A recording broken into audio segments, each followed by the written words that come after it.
Oh, hello, update time. We made progress. Drew took out all of that dirt, so we have 12 inches of backfill that will be filled with aggregate rock.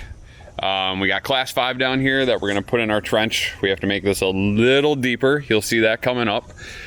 And then these boys, boom, boom, and boom, they brought down all of the Chilton wall stone and they kind of organized it. Joey can tell us what these organized piles are, because... Oh, I'd love to. Nick, why don't you tell them what the organized piles are? This is what it is, alright? So here you got the skinny one. Skinny ones. We call them 3 inches. Then over here, call them 3, but are they? It's like 3, 4. Okay. And then guess what this is?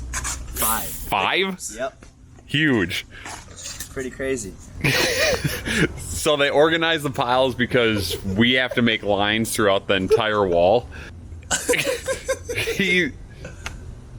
Strangely, we're dependent on him for the company to grow, and he is not a great manager. No, he is great. But yeah, we had to separate it out because it'll make it a lot easier to stack, because if we're running to 3-inch and then 5-inch, we're not going to have even rows, and that would be miserable. So for now, we are going to trench rest this out. Then we're going to take the ditch witch and fill in that trench with class 5, and I'll update you then.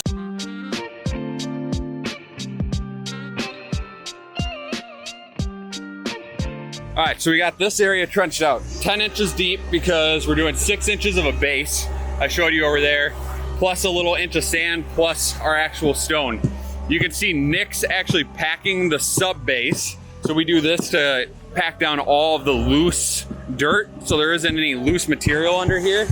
Ideally, we'd love to have like a compactor plate, like a vibrating plate in here, but we don't have a ton of room, and this is virgin soil, so this is all pretty compact and solid stuff.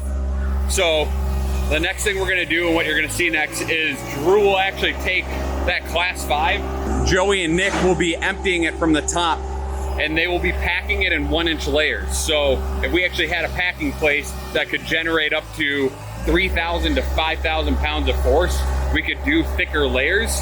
But in this scenario, since we're using it like our hands, we're only doing 1 inch, ½ inch at a time, so we can really pack that thing solid.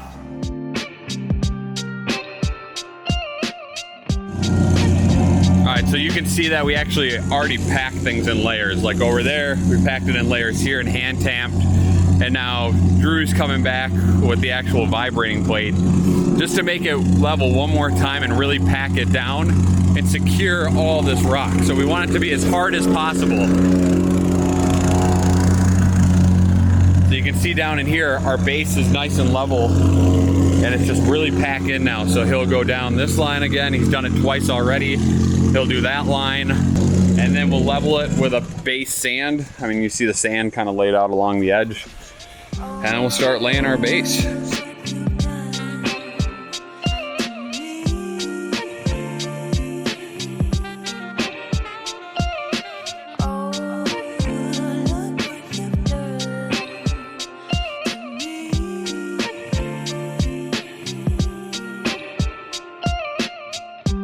All right, Bobby, tell us what we're doing here.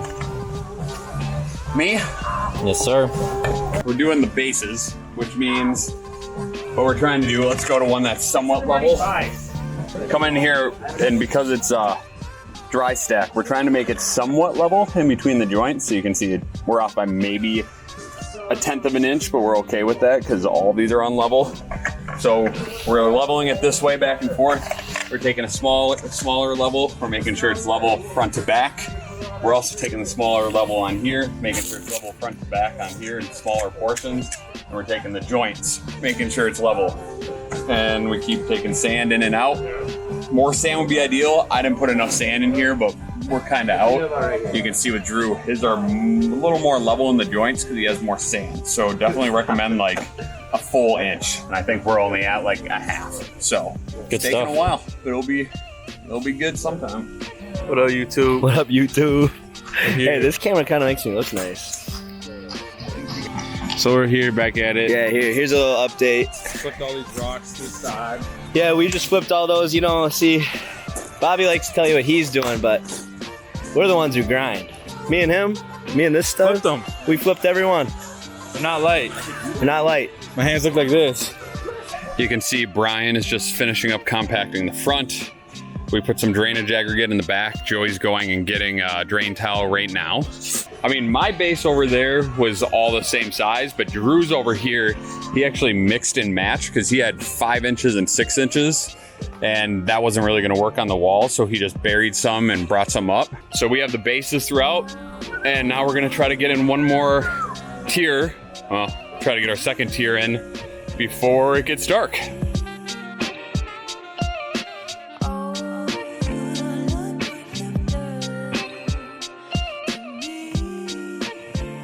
It's been 2 days. We almost finished 2 layers before it rained, but as you can see, it is also insanely muddy. So that's why we haven't been here in 2 days. So we have the drain tile installed. You can kind of see that at the base. We just leveled our second tier, and now we're gonna work on this smaller wall because it's pretty muddy over there. We're gonna work on this smaller wall, get a third tier up, get the landscape fabric behind it, and then keep backfilling and slowly make our way to the top.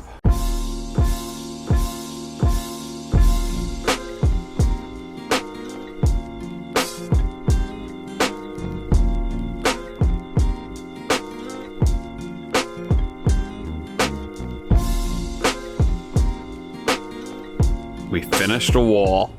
Oh man, that feels good. It's actually been 3 days of working time since I last talked to you guys, and we finished a small wall, and that took us 3.5 days to shim everything, to level everything, and now we're on the very, very long wall, and it's a little concerning at how long it might take. We still have all this stone. And this is actually something that's important. We realized that it's really important to organize your stone. So we got less than 3 inches here, 3 inches, 3.25, 3.5, 3.45, and 3.75, 4, so on and so forth. And those are our irregular pieces. So we've learned it's super helpful to know how many stones you have and what sizes they are, so you can more easily lay them, because every single tier, like you see over there, they're all the same size. Like an entire line is the same size. And now we'll get to it.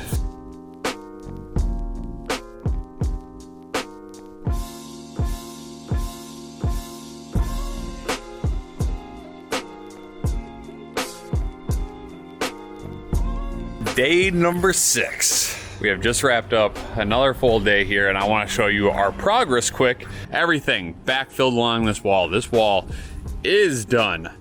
Most of the gravel is all cleaned up. The rock above it is all cleaned up. The grade is pretty decent, and that wall is looking fine. We also finished 2 more rows on this far side, so you can see we're making progress. Got dirt over here in advance, so when we backfill this wall, we don't have to go across this mud pit once it rains, because this is just always wet. So I am gonna clean up all the stuff that can get rusty and ruined, and then I will see you in a couple of days as we try to wrap up this fantastic wall project. Last day on this wall. Let's go. Good work, Joe. We are here on the final day of this project, and you can see we only have 2 layers left on the big wall. So we just have to bring it up 2 more levels to make it even with this hill. Yeah, we're just gonna get after it on this beautiful Saturday morning in the 30-degree weather. We fill up the back up until, I don't know, we leave about like 3 to 4 inches. So if you wanted to grow grass or anything like that along here, you can. Something that we haven't showed you guys yet, and you've probably seen them in the time lapses, us spending a lot of time on every rock. What we do on every rock is we actually shim every single one of them. That's why it takes so long. You can see along this entire edge, there's shims. So shim here, shim there, shim down there, to make sure it's high enough and to make sure they're super level. You need to make sure you shim enough that they're all level throughout. And you also need to make sure your shims are tight enough that they don't fall out. So the reason why you kind of back shim them is so Joey, or myself or any of the other guys can take gravel, pack it in on the back, and when you pack it in on the back, it actually keeps the shims in. We have one more flat line to do, and we have wrapped up another project here at 3Ts. Okay, Mason gang, we have finished our project. Way to go, Joey. Woo! Doesn't this look good? So this is the bigger of our two walls. It's just about 4 feet, a little below. So we didn't need an engineer in here, but you can see it's holding the hill nicely. The wall looks pretty. And then we got this wall over here, and this is the smaller of our two walls. But you can see, looks pretty decent having these walls curve off from the home. And he wanted them to curve off because he's gonna do a patio through here. Yeah, it's nice to be done. This was a big project. So with that, thank you from all of us at 3 Timbers. Thank you from all of us at the Mason Gang. We'll see you in the next episode of the Mason Gang.